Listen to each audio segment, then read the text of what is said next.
Hi guys, so let's get ahead and let's do our cat and cow today. And to do cat and cow pose, you have to come on tabletop first. Once you're on your tabletop, that means your hands, your palms right below your shoulders and your knees right below your hip. And you exhale and you stay, curve your back, engage your core, suck your belly in, and then when you exhale, you are really stretching your spine. Focus on your spine and stretch. And when you do cat and cow pose, it really helps with your shoulders, your neck, your back, your whole spine is stretched. So stay in this position, and if this is really difficult, put some support on your knees if you have bad knees.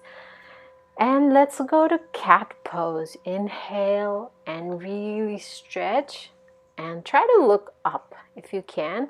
Look up. If you don't have flexibility on your shoulders, it's really difficult for you to move your neck all the way up, but it really does the work. Now let's go back to cow pose and stay in this position. If you can, stay in this position for at least 30 seconds to a minute in one pose. And if you can't hold your breath, breathe deeply in and out, then you should just take long, deep breaths. That's all you have to do in cat and cow. It really helps with your stiff muscles. As today we are doing few yoga poses for stiff muscles. And we are continuing with cat and cow pose. So do this position as much as you can, as long as you can. Try to look up when you do cat and really make sure that your body alignment is proper. Don't flare your knees, don't flare your hands.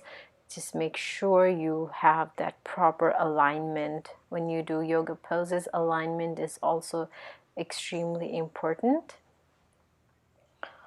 And we are continuing with cat and cow.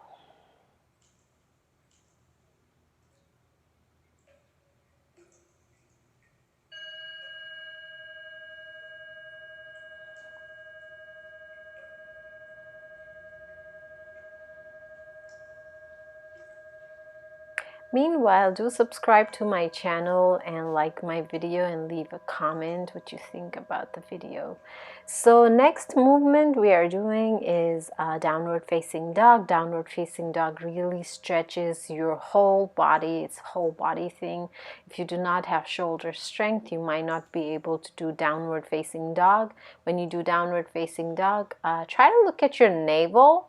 So a lot of us have tendency to just look on the floor. Try to look at your navel. If your floor doesn't go all the way to the floor, stay wherever you are, whatever feels comfortable. Sometimes we have really tight hamstrings, so we won't be able to put our leg all the way down, but it all comes with time. Your alignment is again very important. Make sure your shoulders, your hands, and your hip are aligned in a straight line. It's kind of like a mountain. So go in the mountain, and if you have that strength on your shoulder, take your left leg up and stay there for a moment, and whenever you are ready, put it down and do the same thing on the other side. So yoga is all about balance. So if you do it on one side, one part of the body, you have to do it in the other side. So stay in downward facing dog position. If it's too difficult for you and you are a beginner, you can go to the child's pose. Otherwise, if you have that strength and that flexibility, stay in downward facing dog. And repeat the one-legged downward facing dog again on the both side. And after that we are doing this pigeon pose. Make sure you are sitting on your hip. If it is difficult, you can use a yoga block and sit on a yoga block. It really stretches your lower side of the body, your thighs and everything. Try to look up and breathe normally if you're a beginner, and try to hold this position. If it is extremely difficult, then do use a prop. It's very important. If you have the flexibility, you can go all the way down and rest your forehead on the floor on your yoga mat. If you don't, stay wherever you are comfortable. It's not a competition, so stay wherever you can. And after this pigeon on this side, we are doing pigeon on the other side. Lift your right leg up and take it to forward, and just sit on your hip, on your sit bones, or if it's difficult for you, do use yoga block and sit on yoga block.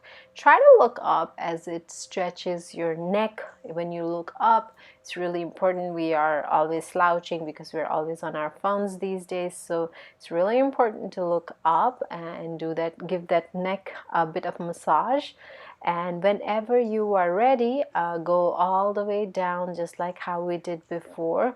If you are not ready, hold on, and if you can not go down all the way to the floor, then you can just stay right here in this position. But if you have that mobility, that flexibility, slowly move forward and try to touch the floor with your forehead, and stay right here and just focus on your breathing throughout the process.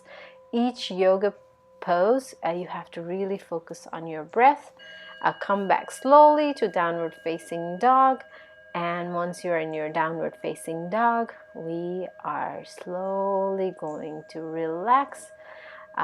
We are doing a little bit of plank. My alignment is still not proper. I really try, but my plank is always kind of rough around the edges. So whenever I can't do the plank properly, I do forearm balance, like plank with my forearms all the way on the floor. It really helps with my shoulders. And then let's go to child's pose and finish today's session. Child's pose really helps you relax. It's one of the relaxing poses, and finish up your yoga practice with child's pose. Thank you so much, guys. Do subscribe to my channel. Do hit that like and share button. I'd really appreciate everyone who has so far supported me. Thank you.